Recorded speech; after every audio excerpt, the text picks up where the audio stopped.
My name is Jason. And my name is Tom. And this is Fear of a Black Dragon, an old-school RPG podcast.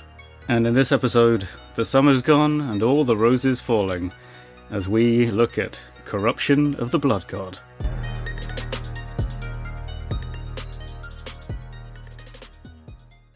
Our first segment is the basic crawl.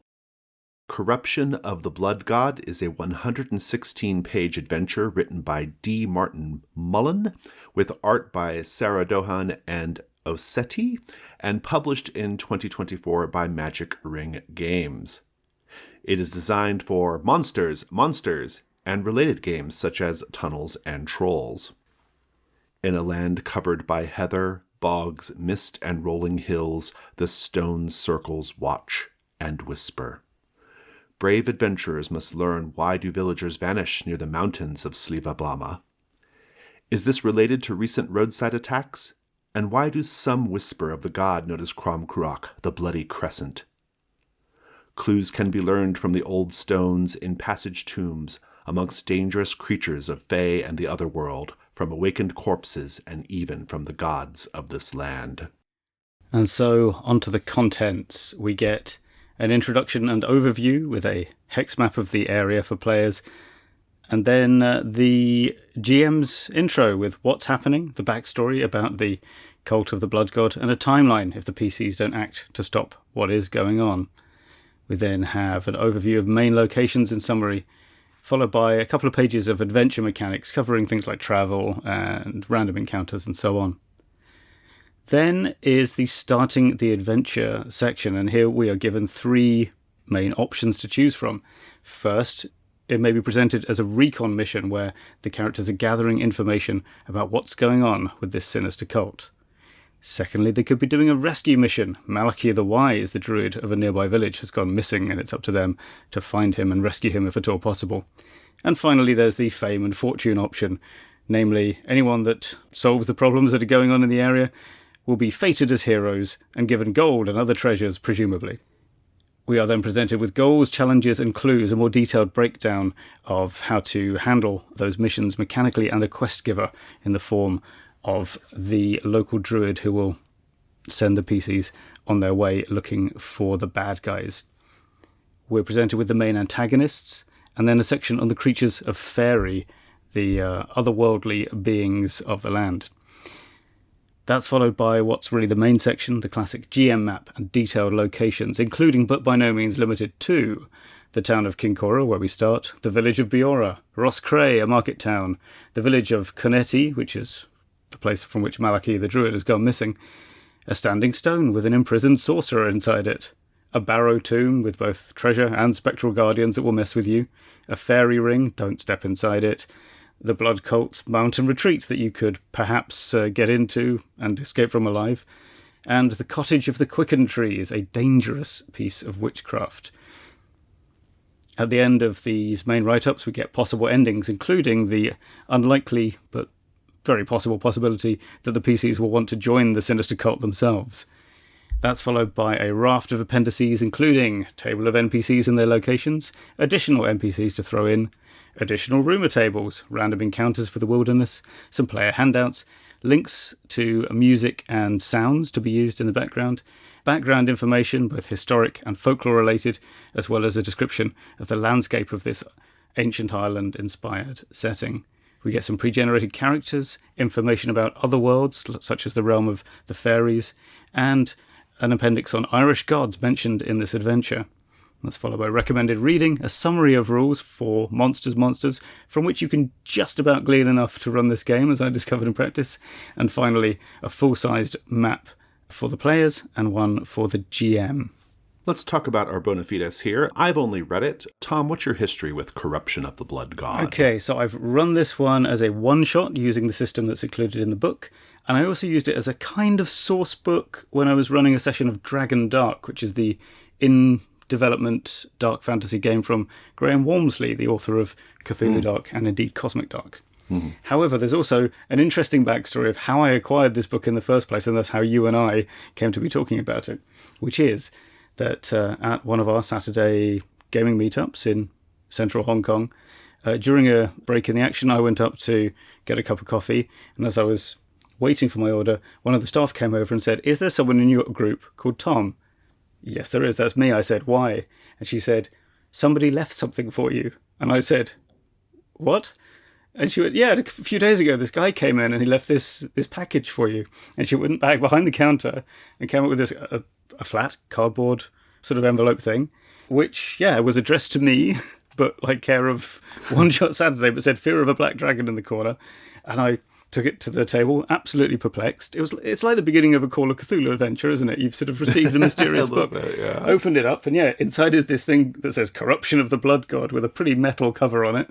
And I and the players at the table sat there trying to figure out where this might have come from or who might have sent it, because I'd completely forgotten that several months earlier someone had emailed me to ask about what time our meetup was and where it happened.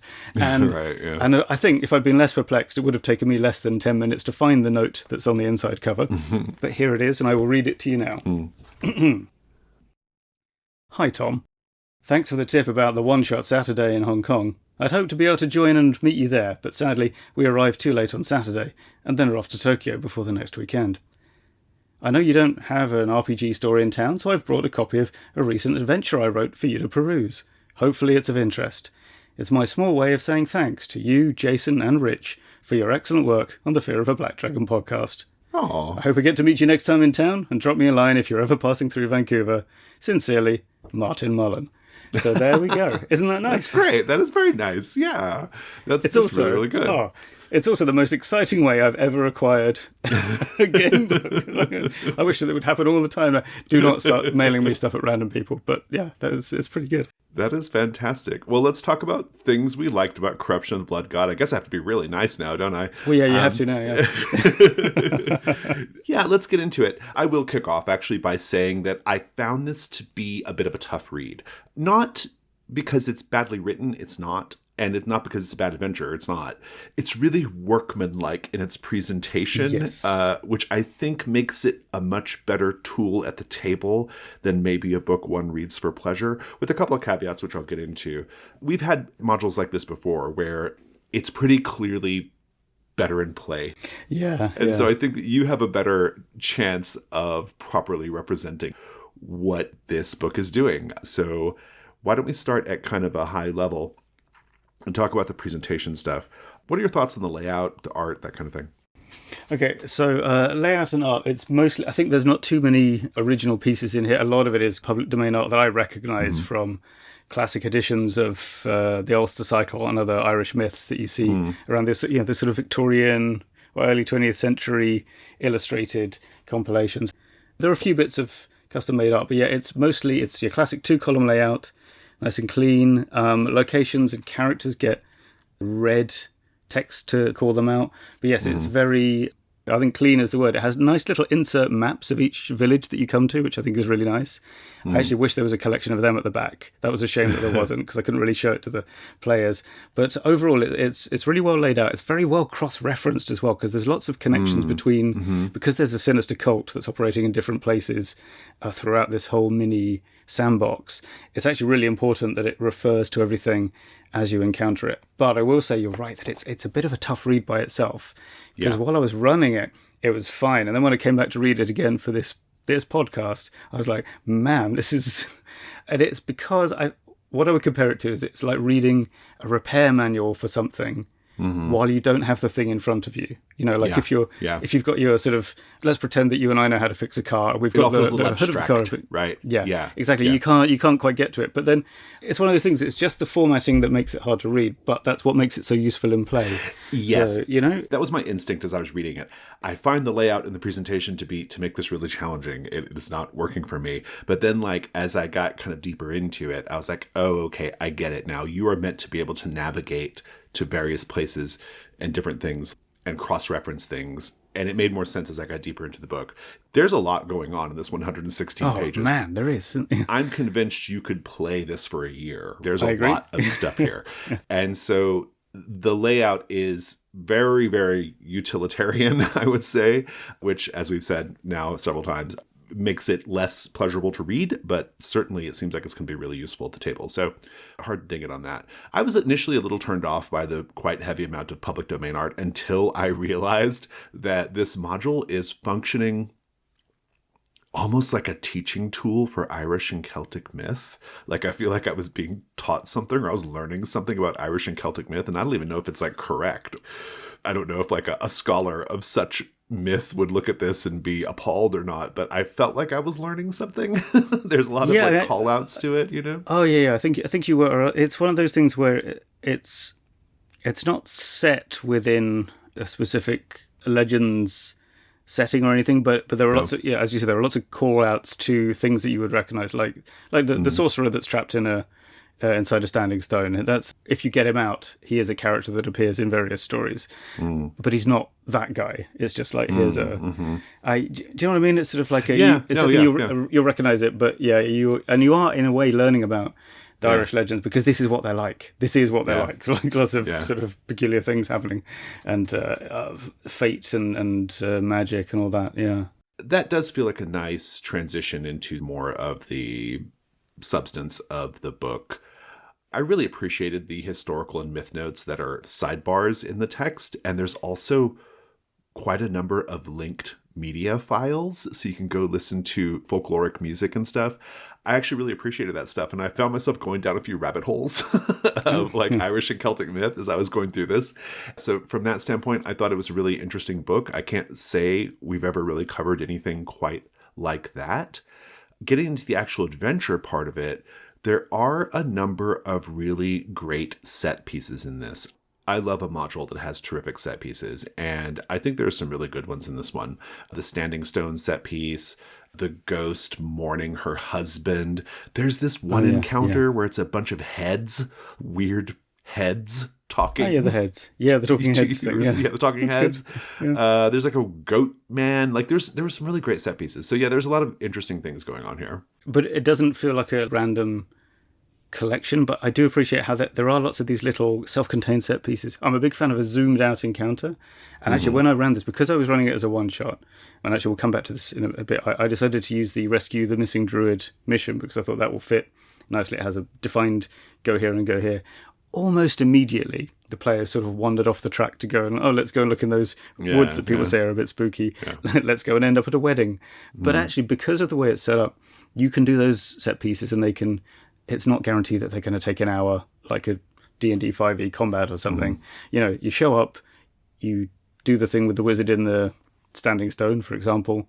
It's over in probably 5-10 minutes, depending. But you feel like you had the whole encounter, right? You feel like you got a lot out of it. And then when you do zoom into something that's really critical, like when some scary monsters are attempting to murder you in a sinister village, you can draw that out for as long as you want. Yeah, like you say, really good set pieces, and lots of them as well. Like loads of them. Yeah, right? And each village feels different and has them built into them. Oh, amazing. Yeah. Yeah, the different villages was interesting. By the third village, and there's a lot of them, I was like, can he keep going with like all these villages? Like, how much more is there to say about it? And yeah, you can, as it turns out, you can have a dozen villages, and they all have their own personality, their own touches. You know me, we've been doing this long enough now. 8-9 years now, Tom, and you know I love when a module has a food menu. So, yes. I love a food menu. I love a treasure hoard and a food menu. And there's like 10 of them in this. Yep. So, and they're pretty great as well. And then they tell you about the personality of the village and of the publican as well. Yeah. Almost the first place you can go is you have an option of buying something like weak ale or middling ale, I think is the description. It's really good. Yeah, it's pretty. Just little things like that. It's great. Yeah, lots of little touches like that. Circling back to what we were talking about earlier, when I said that I can't really think of a module or a book that we've covered that's quite like this in terms of like it being this sort of weird pseudo-historical folkloric thing, that's not true. We've actually covered a couple of things just like this. I'm thinking of that one that's like the American Revolution. I don't remember the name of it.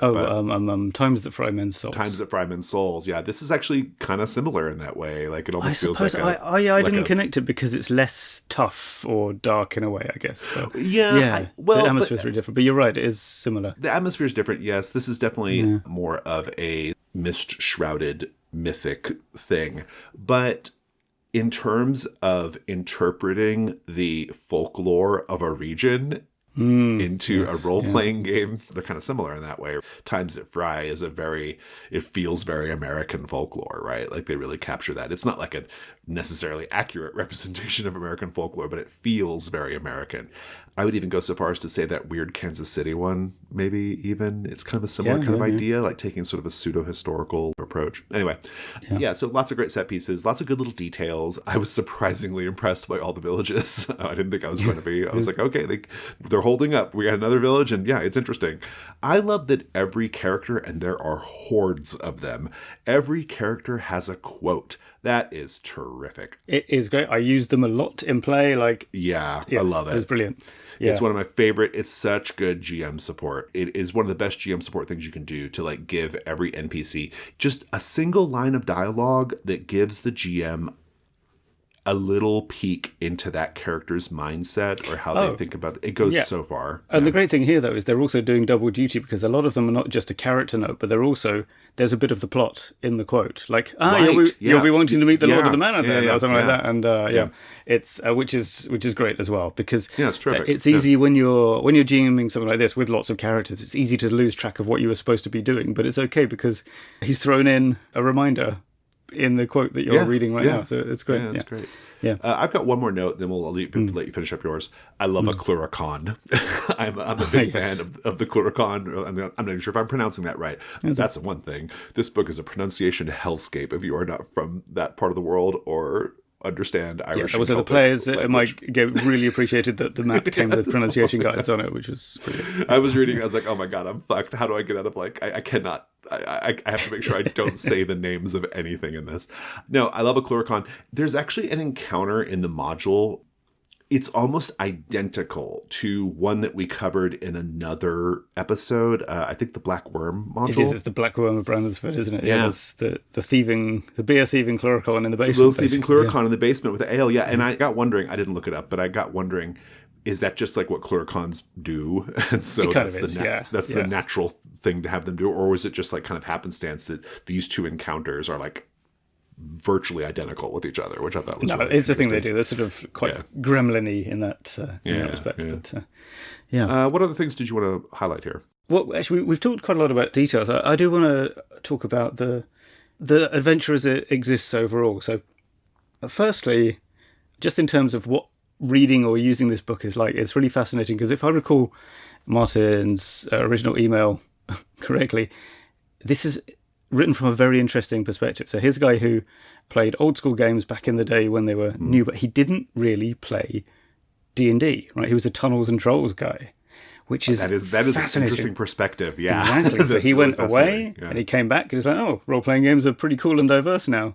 But then he's written this thing, so it's sort of from a totally separate lineage, and it's a fascinating one that I've not really ever got into that much, and I can really see the attraction of. Basically, I finally understand why people like Tunnels and Trolls now from having read this book. It's not because of the spell Blammo or whatever. Oh, God, yeah, don't think so. But I really think this has a unique, evocative atmosphere to it. It feels spooky and dangerous, but also quite bucolic at the same time, a pastoral feel to it. Yeah. There is a sense of paranoia, a sort of good balance of cozy and sinister, which is wonderful. And I think we haven't really mentioned what the overall plot really is, and I think it's a great backstory. So the idea is that some people, at any time in history, they want to go back to what it was like before the relentless march of technology. And in this period, that means before we had buildings and farms, this sinister blood god cult, they want to turn things back to when everyone was hunter-gatherers and living in caves and stuff. Classic folk horror shit, right? Like, really, it's great. Yeah. It feels like a proper threat, but it's not about ending the world completely. And the other thing is that the blood god of the title is actually a common god in the setting, Cromcroch, but he's sort of a fertility deity. It's the, sort of blood and the harvest and all this kind of thing. And then the cult's plan, and I love this, I just feel like I can't explain why, but their plan is they are going to build a shrine to this god Cromcroch, desecrate it by using blood from the human dead, and thus corrupt the fertility god and cause overwhelming growth in wild places. That's their intermediate goal.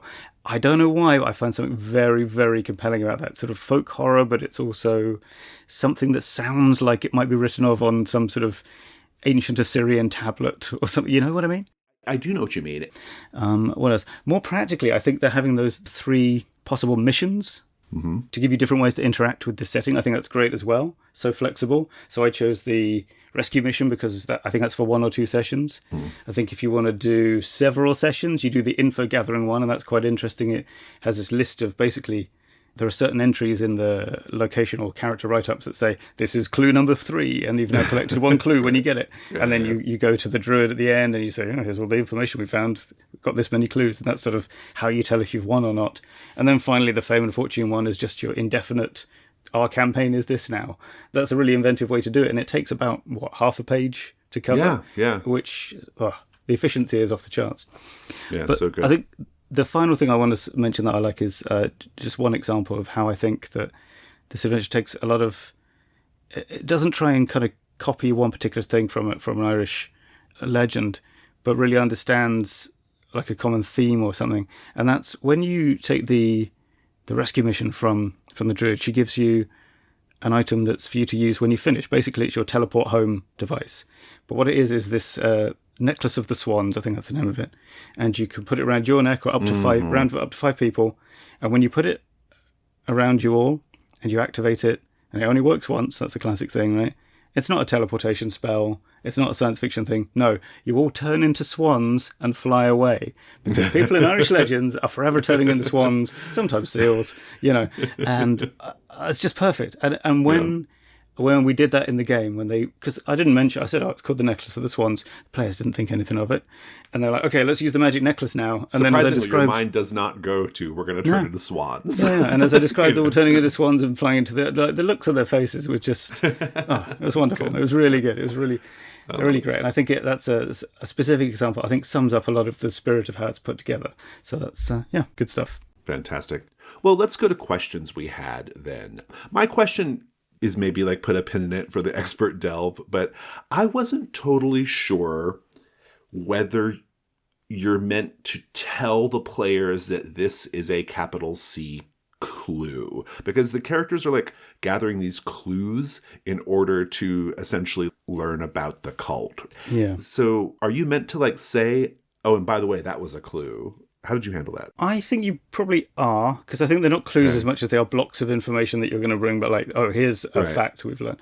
But I think it's a good question. I think it might be partly to do with how long you plan to play this as well. If you're just doing like 3 or 4 sessions, I think you definitely want to say, this is a clue. You've collected 6 clues now. It's enough to finish. But I think if you were doing it, you could do it more organically as well. If it was just a slightly more laid back, we're investigating and we'll decide on our own good time. But good question. My inference is that you are supposed to tell them, but I can't explain why I think that. Right. Yeah. I would tell them. I'm a big out of character table talk guy, but I was curious what we thought the intention was. What's your question? My question is, okay, well, I'll put my question to you. There's a pub in every village, which, when you consider Irish culture, that checks out. Do you have any thoughts or reaction to the pubs before I tell you what I think?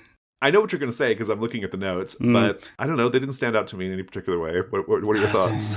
It might just be me being finicky because my players they weren't bothered by it either. But each of them has a sort of classic pub name, like, the Pig and Whistle, the Golden Bell or something. The Dog and Whistle, I found that kind of anachronistic, and it sort of slightly bothered me because I don't think really taverns and that weren't really a thing in this kind of Iron Age. Like, you would just go to someone's house and stuff. Right. So I feel like it slightly annoyed me, but it didn't bother anyone else, so that's fine. And also, the thing is, it's a useful in-game place to go. You arrive in a village, go to the tavern. I think so. Basically, if you're someone who sort of is thinking, an Iron Age island setting, I'm definitely in for that. This might bother you a bit as well, and you might have to reskin it to be just sort of someone's home, but it's all right, This does feel like a fairly minor nitpick, Tom. I get it, though. The anachronistic nature, I could see that being a little jarring, especially if you're going for, like you said, that more ancient historical feel or mythic feel.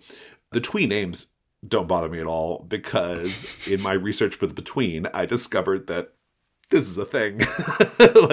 Twee pub names are a thing, and you just gotta get into it. So fair enough. Fantastic. Let's go to the Chain Lightning round. Tom. Princess Ati does not want to talk about how she ended up as a severed head in a tomb. That's just the typical story, not really that interesting when you think about it. She does want to talk about how PCs can help. Revenge is a dish best eaten cold. The cult is led by the Red Queen, Sheila of the Knife. She is an executed murderer who returned from death as a gigantic and terrible ghost. Her hands drip blood, and her eyes burn with fire. She seeks revenge on the civilized world. She leads Red Knights, Red Priests, and others who operate in secret. Night Patrol. A light flickers between houses and approaches. 2 creatures appear. An 8-foot-tall woman covered with flames, and a red man with a hat that drips blood. Here's a quote I love. "Well, I'm like an alchemist, but they turn lead into gold by magic. I turn people into gold by punching them until gold falls out.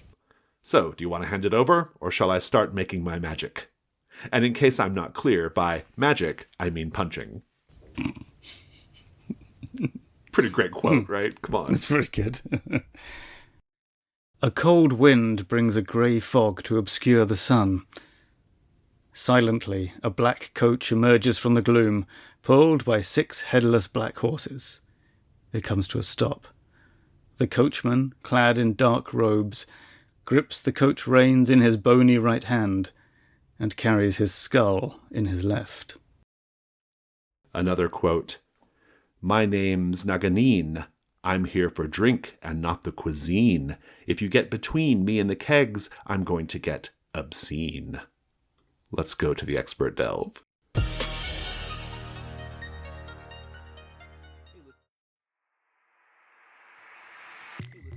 Hey listeners, Jason here. I want to let you know about a brand new show. It's called The Gauntlet Podcast 2nd Edition, and it's an exploration and celebration of the indie tabletop RPG scene.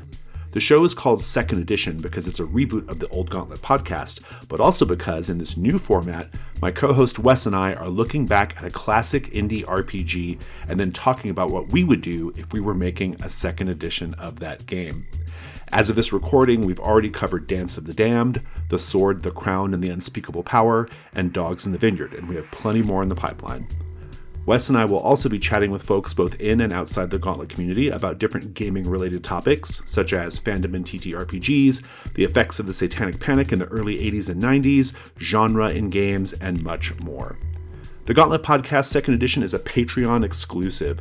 We've created this show for the ride or die Gauntlet fans who support everything we do on Patreon. There will be a new episode in the Patreon feed every single week, and you can get exclusive access by making a $2 or higher pledge. We're at patreon.com/gauntlet. Thanks. It's the Expert Delve, which Tom has put the title Bodies of Evidence. Yes. You're going to have to guide me through this, Tom. What are we talking about? Okay, well, we're talking about we've alluded to it in the basic crawl, which is the structure of having the characters investigate a situation, I guess a mystery, but not by doing it through very organically exploring the scene and figuring out who did what and when, but rather by literally gathering enumerated clues. So just to spell this one out, I'm just going to say what the clues are in Corruption of the Blood God by way of example. So it says in the very beginning, the following clues reveal the cult's motives, and that's interesting, beginning with the easiest to uncover. So number 1, reanimated dead are led eastward at night from old battlefields and bogs. 2, the dead are awakened by priests of a blood cult. 3, the cult has support from some folk who live on the margins of society. 4, the centre of cult activity is Sliva Blama, 40 kilometres northeast of Kinkora. 5, the cult uses red knights, brute enforcers and others for protection. 6, creatures of chaos and nature support the cult. 7, a new shrine to Kromkruok in Sliva Blama was desecrated. And number 8, the project is secretly led by remnants of defeated Fomorian gods. And so in this, the text indicates when the PCs learn a clue. So, for example, it says Blood Warriors now wander, and that's clue number 5. You're instructed to make a note when PCs learn a new clue. And so their rewards in the mission as given in the adventure depend on how many of these clues they gather and share with the Druid morale. And so I think this is a really interesting way to structure a game, because you're finding out what's going on, but you're not solving a mystery in the way that we would think of it in a Cthulhu investigation, but you're also not Brindlewood Baying it, where you're gathering clues but then making up like your own theories. Up the mystery. Yeah. So And I think this is really good. And also, of course, not every item, it's not mandatory that you collect absolutely everything either. You could decide, we've got enough stuff now. So I think this is a good balance in a way between a sort of fetch quest for items, an old classic, and the sort of undirected sandbox wandering that afflicts some OSR adventures as well. I mean, what are your initial reactions to this sort of structure? My initial reaction is that I think it's a really interesting way of monetizing and giving reward heft to information. This is something that, so we wrote Trophy Gold ages ago at this point, but a few years later, someone wrote a module that I think we covered on this. I can't remember. Did we cover the one with the Academy in the bubble? Oh, yes, the Academy. Did we do that one? Chrysalis, something? Yeah, we did. Right. So a few years later, that was written, and it included rules for how to make knowledge something that the players can exploit for money, right? And I thought that was great because, especially in an environment like this Academy, that's the quote-unquote treasure, right? The treasure is the information. The treasure is the knowledge. And so how do we sort of like transform that to be something that the players can exploit? Because in Trophy, you're dirty treasure hunters, and that's what you're there to do. This feels like an interesting take on that because the characters are not necessarily plundering anything here. No. They are just going across the land for this druid and trying to learn things, right? They're literally just trying to find out information. And so they are being compensated based on how much they learn. And so I found it very interesting from that standpoint for sure. Yeah, and I think there is a danger sometimes with this kind of reward, though, in that it can feel like you're doing on the surface different things, but you're always getting the same reward. So it's one of the issues with something like a system like Fate, in that in theory what your characters are doing in the scene are different, but actually all you're doing is attacking or defending or creating an advantage or doing something. And I think that's can be a bit of a problem. So it's important to make sure that you really feel like you're engaging with the game world. And I started to think about, is that a problem? Because basically every clue is, this is an information token. And how would you solve that problem? And then I realized I actually have done some design work in this arena already. Yeah. And that is my decidedly non-OSR game. Well, it's just a little bit, it's got strength and dex and stuff, called Beachville Detective Agency, which is a cozy procedural game of investigating family-friendly mysteries. And in that one, it is a bit like this. You go and do stuff, and where it differs from Corruption of the Blood God is in Beachville, you are making rolls to obtain your clues and things, right? So they are, in Blood God, you show up, you have a conversation in the pub, someone tells you something, that's your clue, right? You've done it. It's a little bit different in that sense. But what I did in Beachville and its predecessor, Block by Block, which I think you played in the playtest of. I was in the playtest for Block by Block. And if you that's recall, a blast from the past, right? Yeah. And you'll recall that in that you are required to collect not just a certain number of bits of information, or breaks as they're called in that game, but they come in 3 categories, and you need a minimum of one of each, right? You need I remember that. Some evidence, but it's like physical clues, a suspect, that's always good for solving a crime, and a witness. And then the more of these you have, the better, but you need a minimum one of each. And that's what creates dilemmas sometimes, in that you sort of find yourself banging your head against a case because you've got loads of evidence, but you don't have a good suspect and so on. And that sort of was designed to be like that. And the value of that is, it means you're not just stacking up finish the game points. Every category feels like it's different. Yeah. Although I do think that's less of a problem in Blood God, because if you're going from location to location, like in a hex crawl, that's what makes it different each time. Does that make sense? No, it does. Yeah. And I was trying to think, what's the fantasy equivalent of suspect, evidence, and witness, for doing this, if you wanted to split them up. Because I think it's still worth doing. I don't know if you agree with this. I do feel like if there's a weakness here, it's that all the clues are the same category of thing. And it would be fun to have them be Well, and they're a little distinct. samey too, if I'm being honest. Like, that's what you just said. Like, they're a little samey. Yeah, like, they escalate, but they're in the same category. Yeah, you're right. Like, there's something about the fact that there's not a lot of variety going on here that makes it. Yeah, I don't know. I think it serves the purpose. Yeah, it does. It's not the main attraction though. But I think there's a lot of use cases for this, including in a fantasy game. So, like, if you are planning a big magic spell, you might have your categories be where you got to get the true name or something like that of your target. Right. Yeah. You've got to get a personal item. That's a classic. And then you've got to know the spell. You've got to learn the correct Eldritch invocations or something. And that might be a thing. You've got to travel around and talk to the right people, or snaffle, hair and fingernails from someone to cast your spell. Or like more martial-oriented characters might have the thing that they've got to... If you were doing a more high fantasy version of Blood God, where it's not so much that you're common wanderers, but rather you're sort of heroes trying to recruit the help of a local baron to assault the evil cult's stronghold, then what you might have to do is find out who the hidden enemy actually is. Right. Find out where they are. That's in Blood God as well. And also their strengths and weaknesses. And once you present that, then the baron will go, well, okay, I'll lend you 500 guys and horses. Right, Let's go do it. And then you move to the fun end game where you're battling monsters in the mountains or something. I think that's a fun thing to do. But what I guess my question for you is, what do you think what are the use cases for this? Like, when would you do this and not do something else, you know? Yeah, it's interesting, right? It's a little tough for me because this is not how I interact with the fantasy genre, right? This is not really like how I interact with it. My style and my instinct is to zoom past the lore and to get straight to the good stuff in play. I'm inclined to start with, there is a blood cult. They're operating here. Here's what's going on. You are now here. What do you do? Yeah. I have not ever been like super interested in this almost really forensic. It's more of shaking people down for information.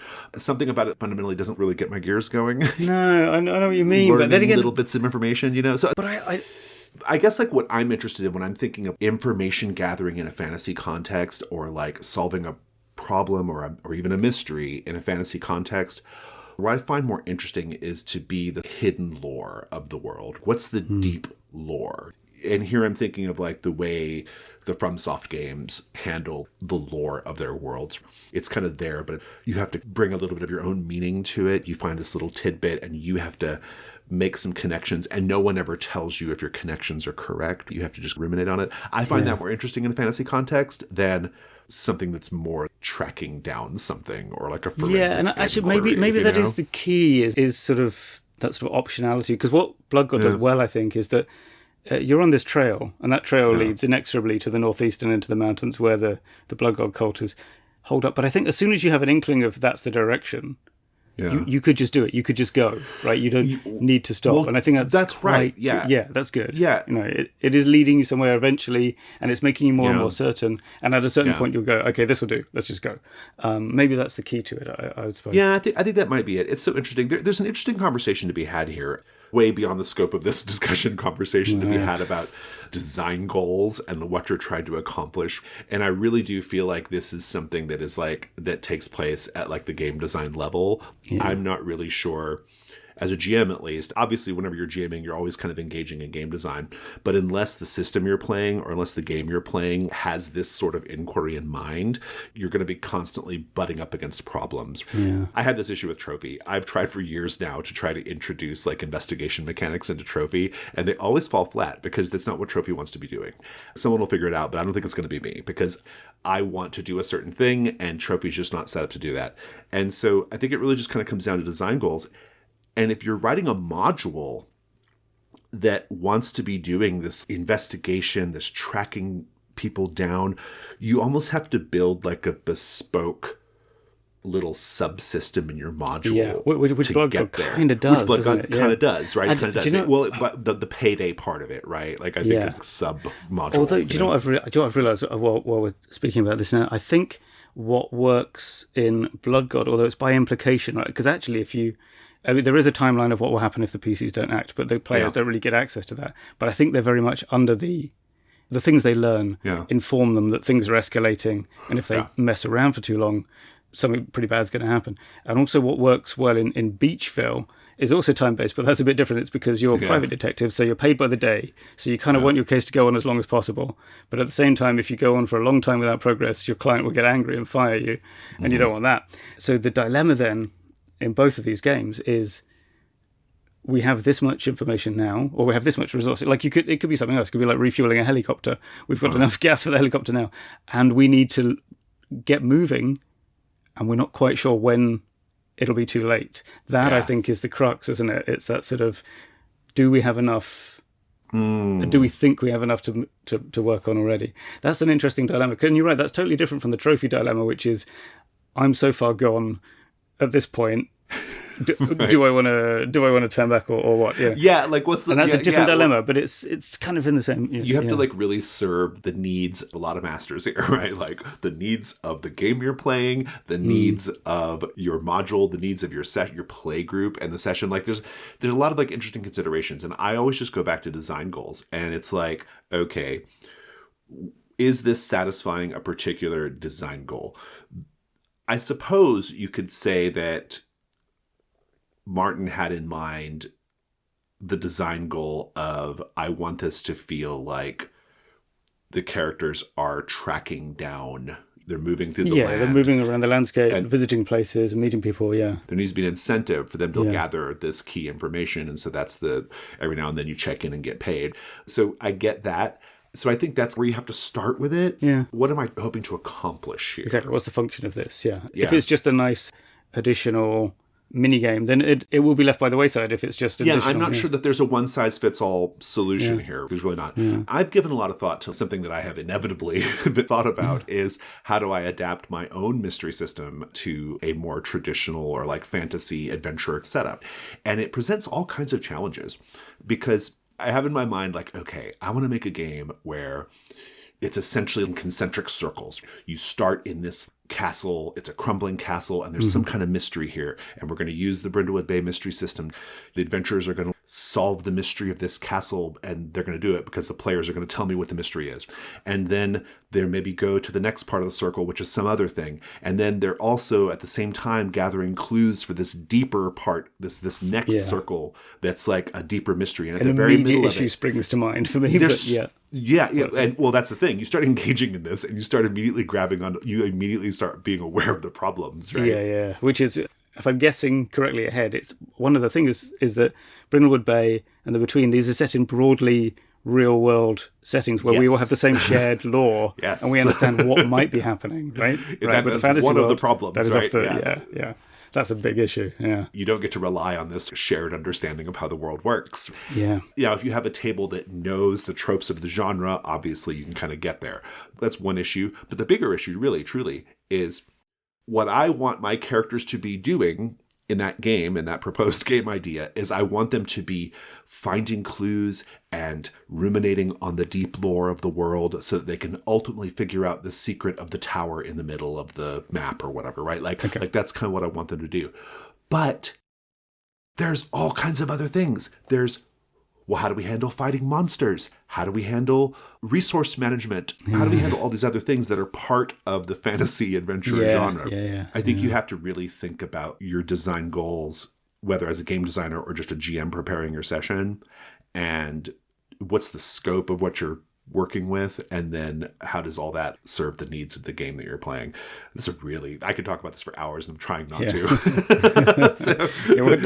What's our time limit on these episodes? Like you and I are firmly in our game design wheelhouse right now, and I feel like this is like 5 conversations, right? But all of which is to say, I think what Martin's done here is really interesting, and I think it serves the purpose that it's meant to serve. I'm not totally convinced it had to be this way. I agree. I think it does work. I think you're right. It's the incentive to travel and talk to people and discover things. And also, I think it's just wonderfully simple. So especially for a kind of one-shot open table game where you just tell people, hey, here's a clue. And you've got a clue token and we're moving on.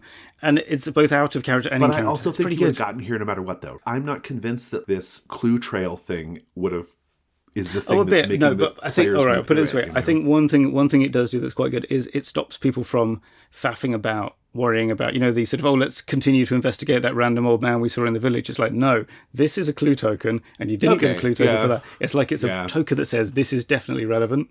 Okay, I get that. No, that makes sense. That I think is good. That makes sense to me. Okay, what a conversation. I have no idea what we accomplished here, but it's fascinating. I just thought, it's a really interesting... I've honestly not seen an adventure quite like Blood God in a number of ways, and I think this was the sort of structural part that sort of stood out to me as quite different. And I'm glad we talked about it. I also don't entirely know what conclusion we've reached about it, but there we go.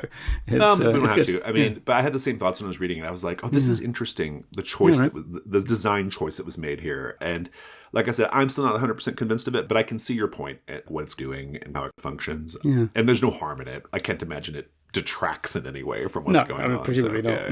Yeah. All right, nice. Fantastic. Let's go to the next segment. It's Companion Adventures. I'm going to do mine last, so why don't you go ahead and start? Do all yours. All right. I feel like I should start with the literature bit, which it feels weird to be recommending this in the sense that it's an ancient classic, but the Ulster Cycle, I think, is probably the most accessible tranche of Irish legendary that people could read, and there are a lot of translations in English widely available online. In fact, if you just go to the English Wikipedia entry for the Ulster Cycle, there's a whole bunch of links to specific single stories on that page, which is, I believe, non-standard for Wikipedia, but somehow they've got away with it, and it's pretty good for reading. Music, I will mention, especially for the otherworldly parts of Corruption of the Blood God. I recommend the music of a friend of the show, Fulach Fia, who describes the music as a prehistoric or dungeon synth, or indeed Ceol Cosmach na Heran, which means cosmic Irish music. And it's this kind of, you'd like it, Jason, I think it's sort of psychedelic dungeon synth. Okay, So, that sounds like. And you find that on Bandcamp, and I will spell the name of the band for you now.